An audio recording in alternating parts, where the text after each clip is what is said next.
jalkapelta lisää plus viiselle vähemmän maaleja tässä. Peter Nelis, HFM Miekkailun päävalmentaja ja samanaikaisesti Suomen maajoukkueen päävalmentaja.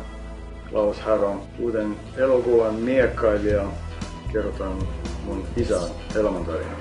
Hänestä on kirjoitettu tosi paljon listissä, mutta se, että hänet ikuistettiin ikään kuin tällä tavalla niin kuin elokuvassa kuin elokuvassa, se on meille tietysti täysin uusi kokemus ja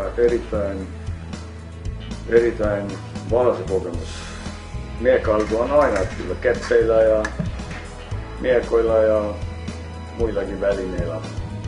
Ja nykymiekkailu on sitten tietysti kehittynyt aika pitkälle siitä. Kaikilla kilpailijoilla on turvalliset varusteet päällä.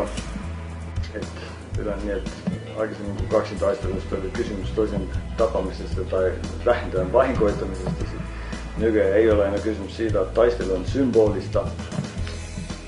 Ja no, hyvä laji vielä siinäkin mielessä, että sitä voi harrastaa kaiken ikäiset lapsista eläkkeellisiin, ikähaarukka ulottuu 6 yli 70, niin että siinä mielessä erittäin demokraattinen laji.